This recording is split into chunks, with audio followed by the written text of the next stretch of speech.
You're listening to another episode of the Coaster101 podcast. I'm Andrew Stillwell, and I'm joined again this week by John Stevenson. John, how's it going?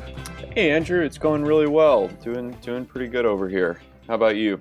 I'm good. You know, it's a rare occurrence that we get you in back-to-back episodes of the podcast, but we're definitely thrilled to have you. And before we get into this week's topic, and we're going to go back to your West Coast trip, because not only did we touch on Universal Studios Hollywood on last week's show, you also made it over to Disneyland. So there's a lot of good things to talk about at Disneyland. But before we get into that, we have some Coaster 101 business to attend to.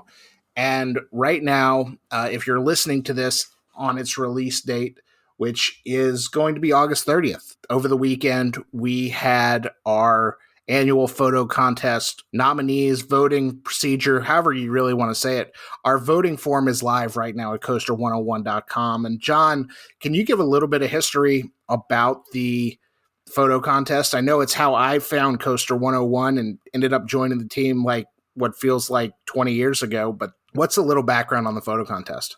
Yeah, I'm actually not sure how many years we've been doing it. I need to get that number, but yeah, so we've been doing the photo contest for many years now.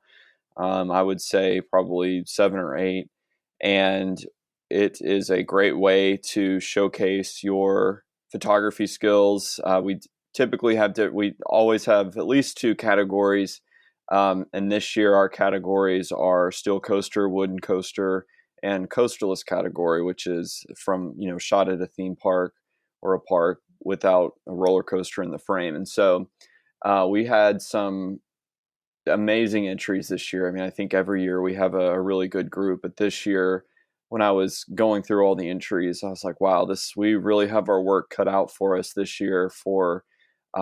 So each category has a Reader's Choice Award, which is the public Facebook voting method. We've got photo galleries for each category, and so each like counts as 1 vote.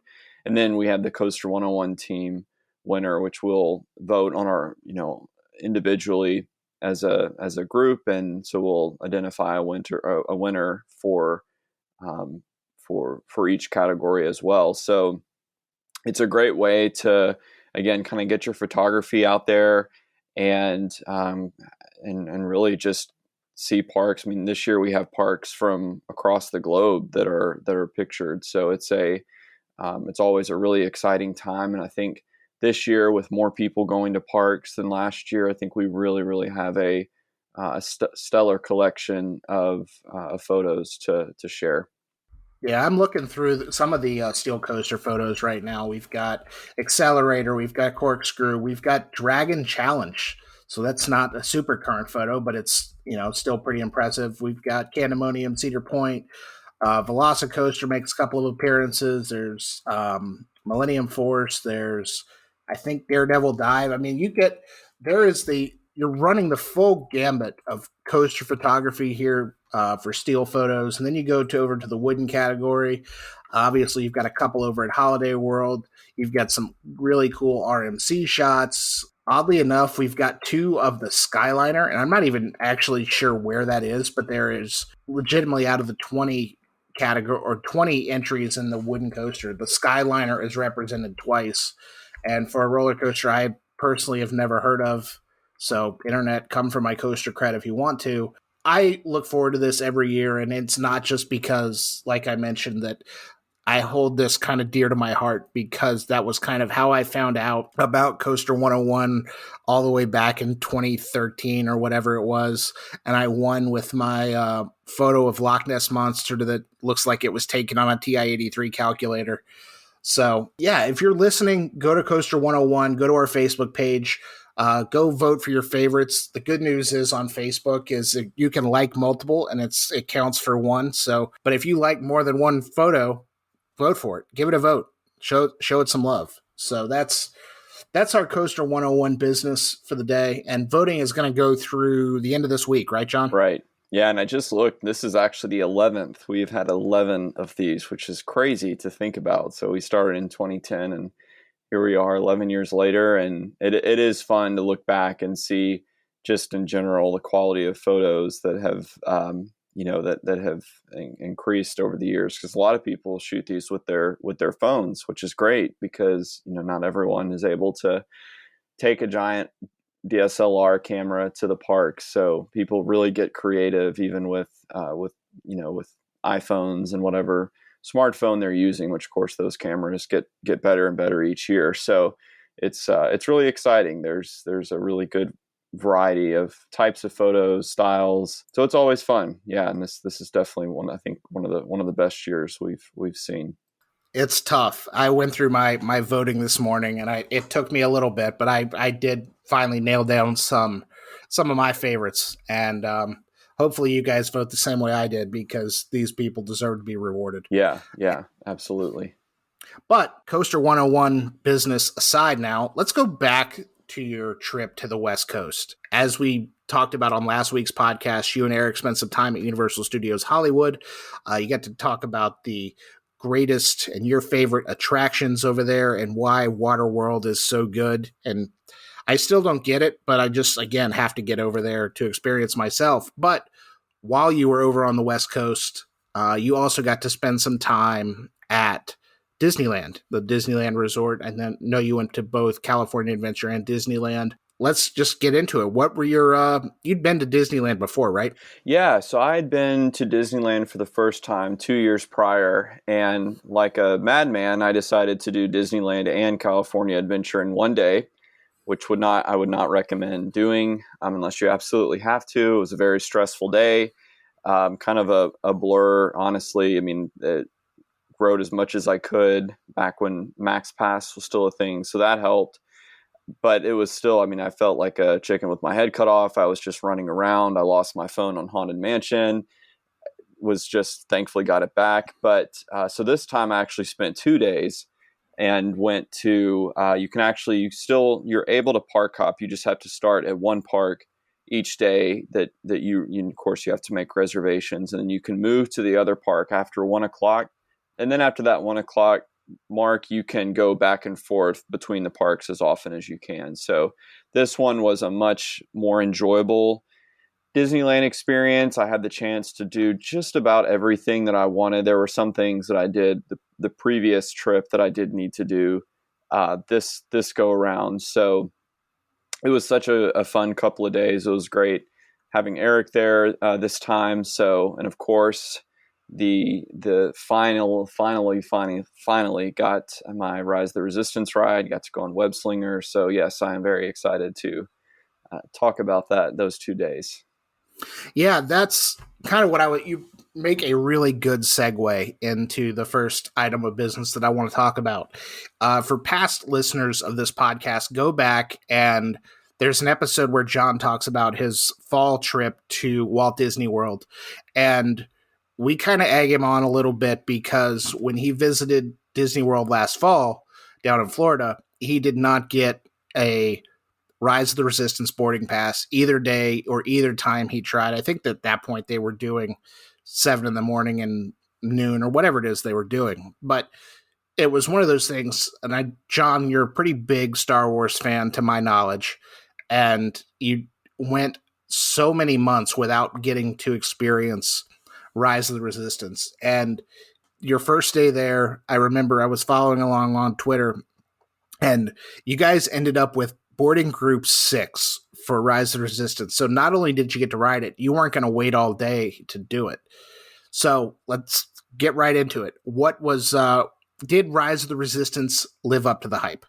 Oh, absolutely. I mean, it was, and yeah, I actually have a whole post about the trauma and how to cope with not getting a Rise of the Resistance boarding group. So I absolutely have lived that. And obviously, especially in 2020, if that was one of the worst things that happened to me, I'm very, very fortunate. But it was still, yeah, as a Star Wars fan, and I'm not by any means a diehard Star Wars fan. I don't know everything about the universe, but I grew up with the prequel trilogy, which, had the chance to, of course, experience The Force Awakens and and the subsequent films. So it was a very exciting opportunity to be back at a Disney park and try again. And so actually Eric's the two friends who joined us, they're more of I guess the Disneyland pros of the group. So they were able to secure. We all started at 7 o'clock, had phones in hand, and so they were the ones. One of them was the one who got the boarding group 6. So yeah, we were there first thing in the morning. The park opened at 8.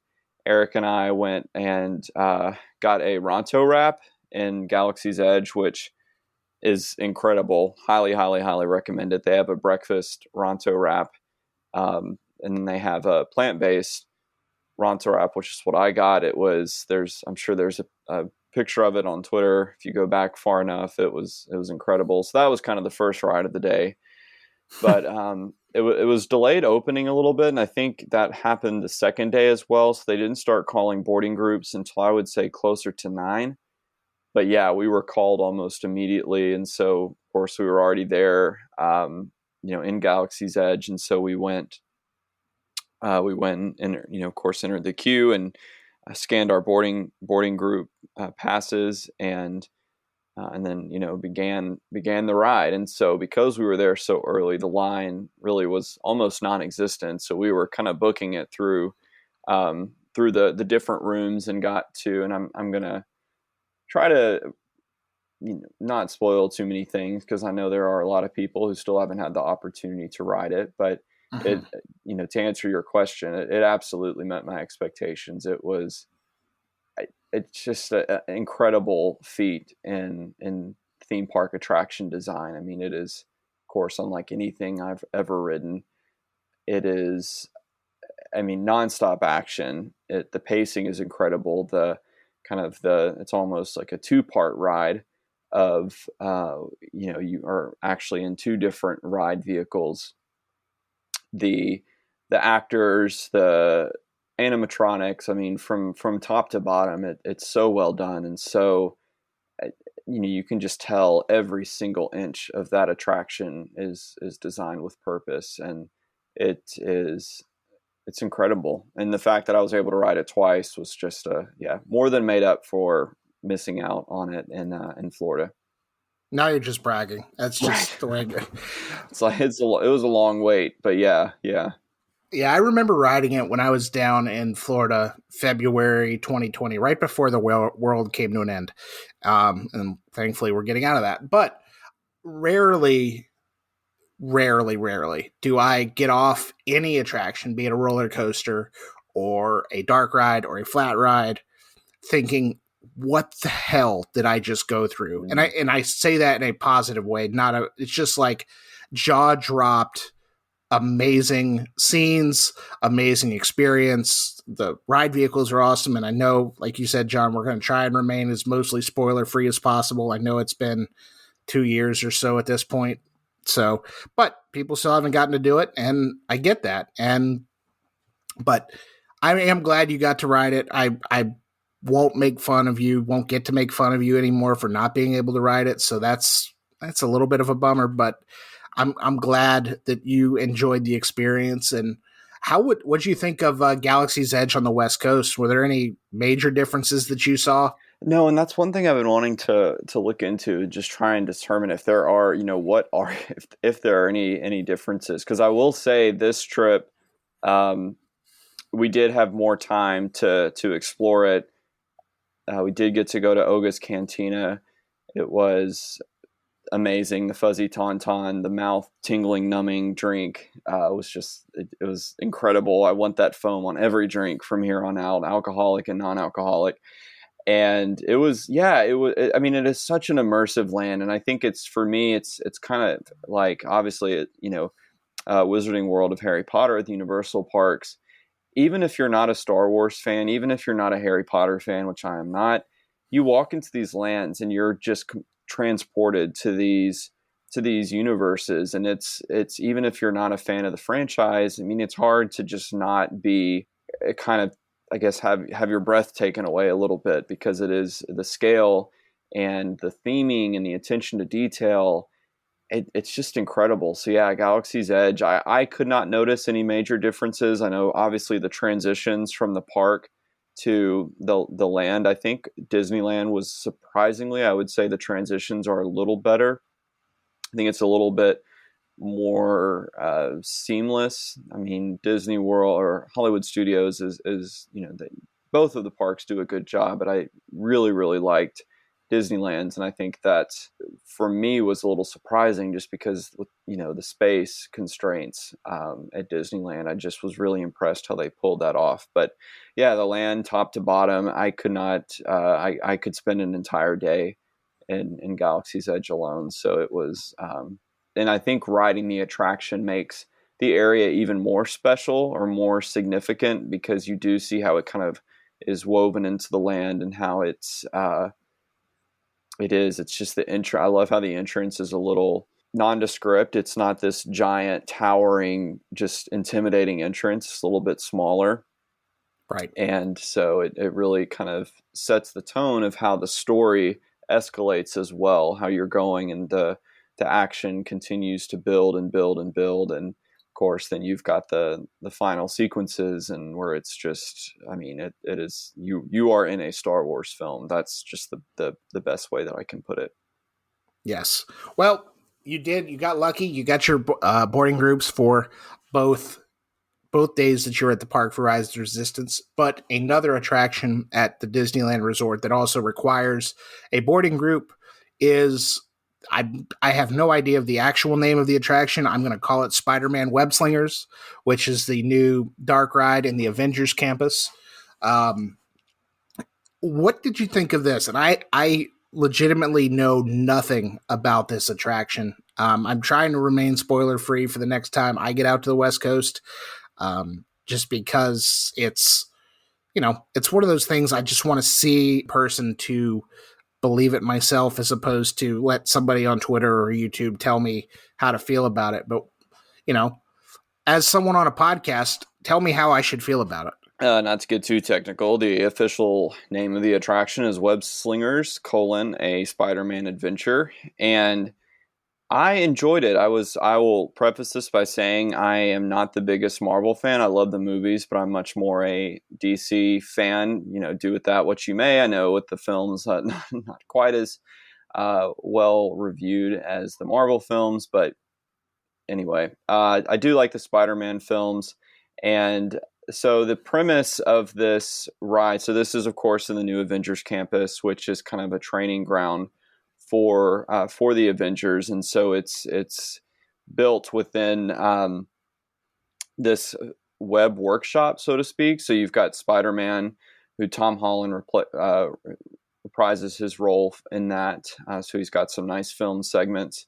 So you're in there and you're helping him as he's testing these spider bots, and they essentially get stuck in this. They're duplicating, and so they're taking over this facility.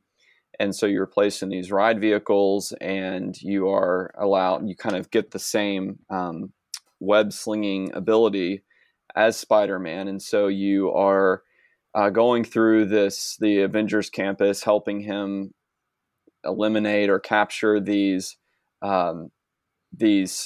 spider bots. And so the hand motion, you're kind of slinging, kind of flicking your wrist around, and it is a very physical attraction. I was very surprised at how sore my arm was at the beginning, but I loved it. As someone who is not the most coordinated, I think we've ridden interactive shoot 'em up dark rides before, and I think the only one that I've done really well at was the one at Boo Blasters at Kings Island, where it got stuck and I just happened to be in front of a target and continued shooting it for the entire 5 minutes or so that we were stuck, and of course just racked up an insane number of points.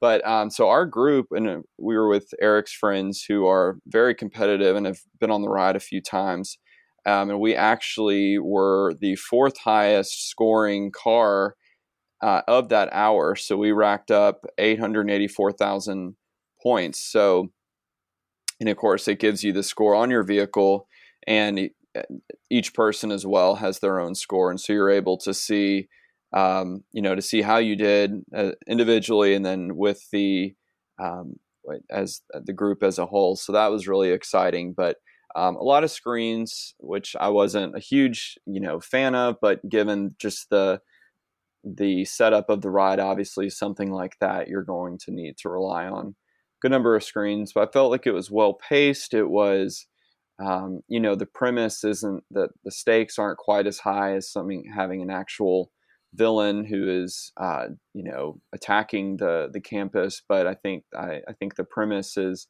is exciting, and it's a relatively slow moving ride, so it's not something that I think it's a great family ride.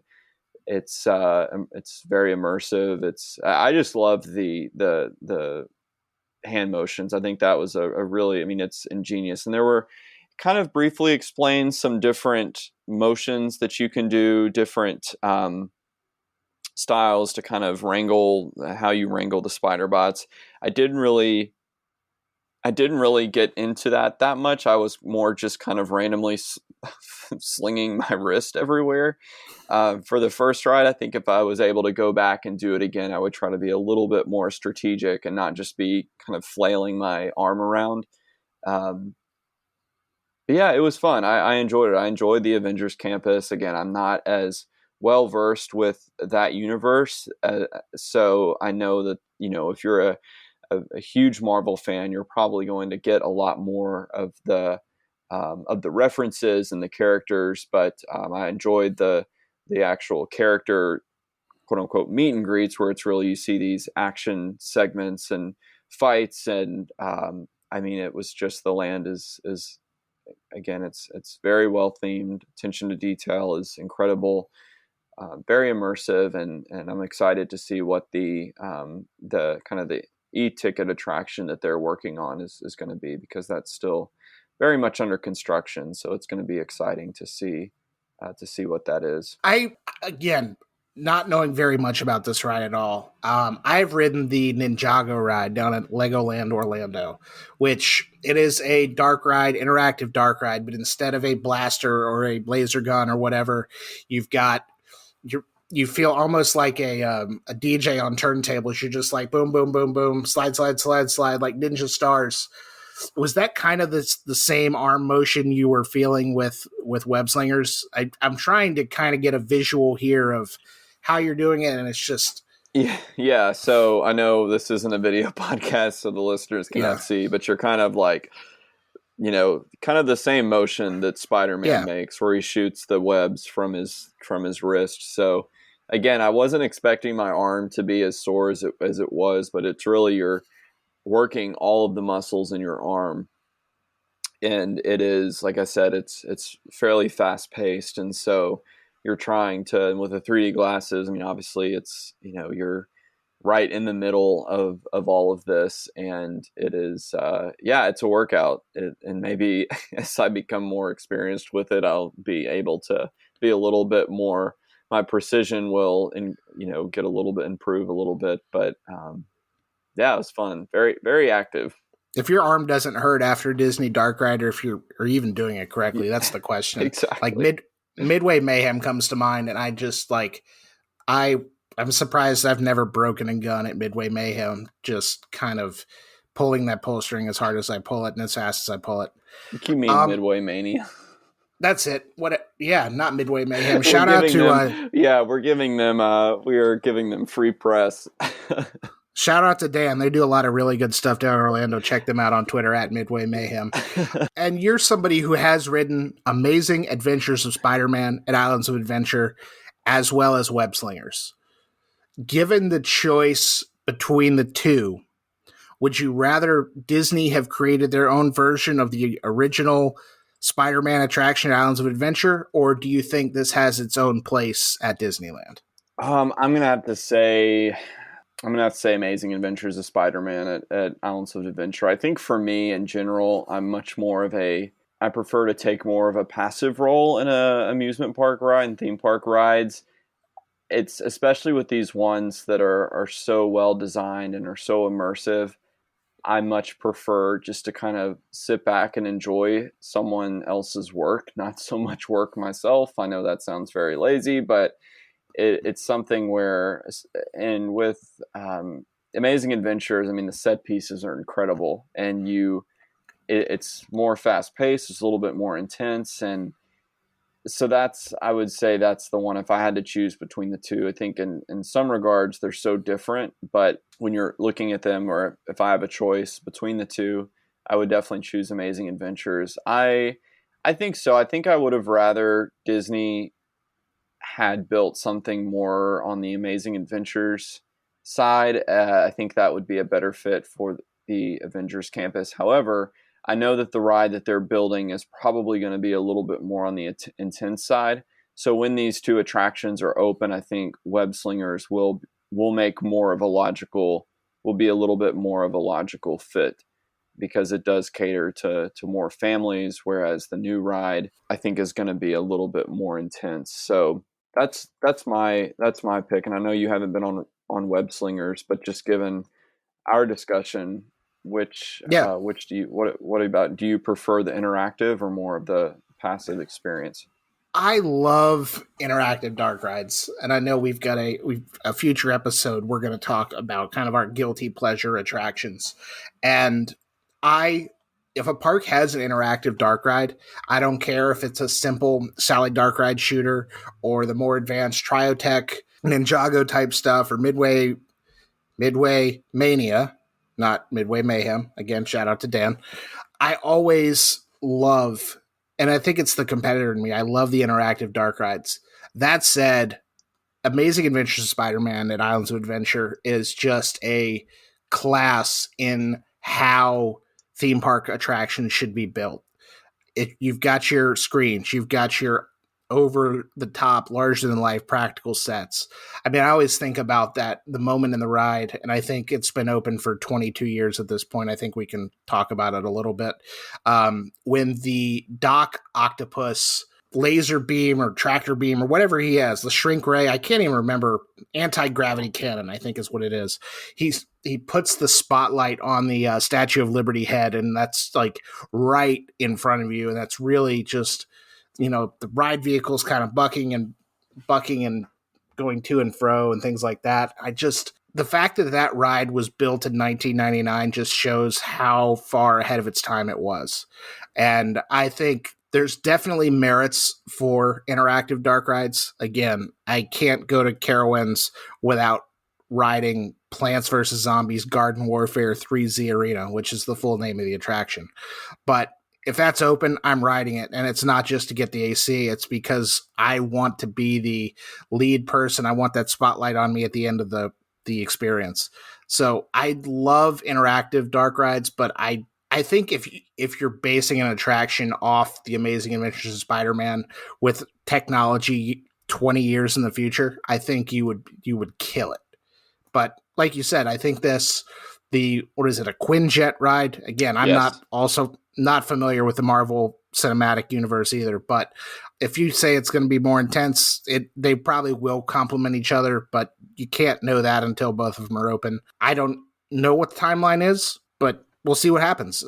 Maybe we'll eventually get Ratatouille and Tron on the East Coast and Guardians of the Galaxy, but that's another conversation for another day. The last thing I want to talk about your Disneyland trip is I know you were doing a little bit of coaster credit grabbing, and you added at least two, on your trip to Disneyland. Let's talk about your ride on the Matterhorn bobsleds. Yes, let's. I have thoughts. Let's hear them. Go for it. Let it all out, John. Yeah, so I rode this one back in 2019 on my previous trip. And this one, because we are so neck and neck in our coaster credit count, that I was like, you know what? And of course, I could not remember which track I rode in 2019. So I had to ride both of them this trip. I just do not enjoy that ride. It is incredibly uncomfortable. And I don't quite know. I don't know if it's the way you're seated. I don't know if maybe I'm riding it the wrong way. But every time I ride it, it's just, I was like, I can do rough rides, and I can understand especially older rides, but this one is just, there's something about it where I'm like, just would rather not ride that again. But I know it's a classic, and I know it was a groundbreaking. I think it was the world's first tubular steel roller coaster, if not one of the first. And so it's a historic attraction. So I think I would probably ride it every time I go to the park. And I know they've done a lot of work on it, and so I think I'm in the minority there. But it is, it's a beautiful ride. I love the speed and how it interacts with the mountain, and the water splashdown is nice as well. But it's definitely not my favorite there. Yeah, I think I've only ridden one, so I need to kind of do what you do. I need to go back.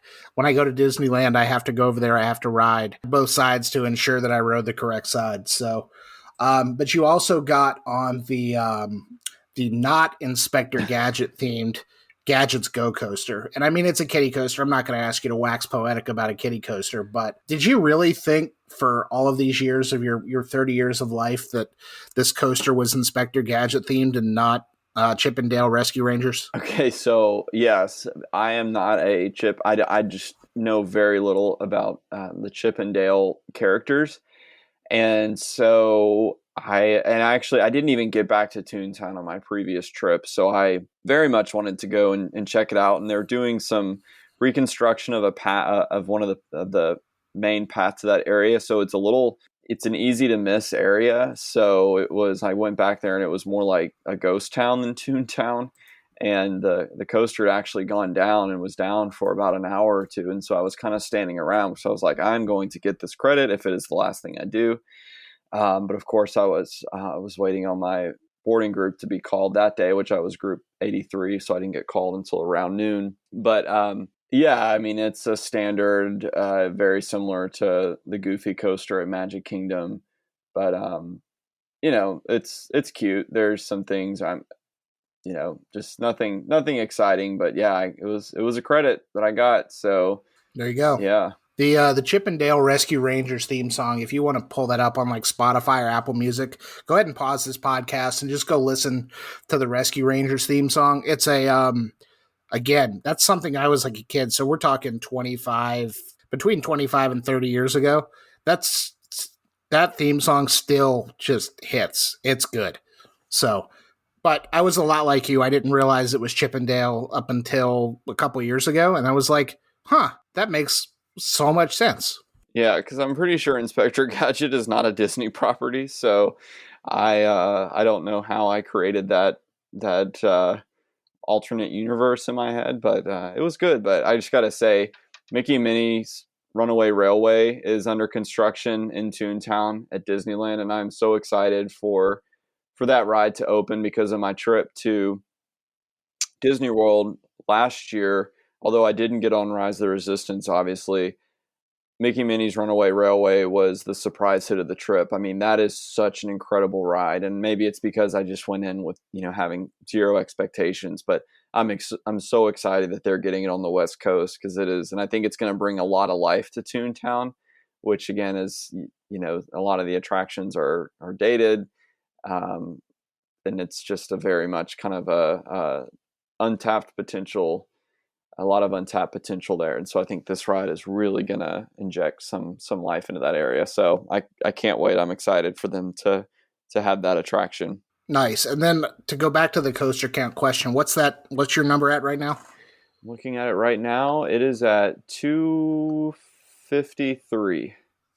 Okay, cool. So, yeah. So I'm at 254. So we're just going to say scoreboard, and we're going to wrap up this podcast. Thanks for listening. Be sure to check out Coaster101.com. We've got some really good content coming down the pipeline. John and Eric and Shane are going to rank their favorite Universal Studios Hollywood attractions. Again, take a listen to last week's episode if you have no idea what we're talking about. As always, make sure you're following us on social media. We are at Coaster101. Facebook, Twitter, Instagram. We posted a TikTok while John was on the West Coast, and it may be our only TikTok ever. We'll see. If you're listening, be sure you're doing all of the podcast buzz verbs: liking, rating, reviewing, subscribing, telling your friends. Anywhere you can consume podcasts, I think we're on the platform. And if we're not, be sure to send us an email, podcast@coaster101.com, to figure out which catchers we have to knock down the door on so you can hear Coaster 101 on your preferred podcast platform. Again, go vote in the photo contest. Really good entries in there, some less than really good entries, but the really good ones are really good. Thanks, as always, to JM Music Design for our theme music, and we will talk to y'all again soon. See ya.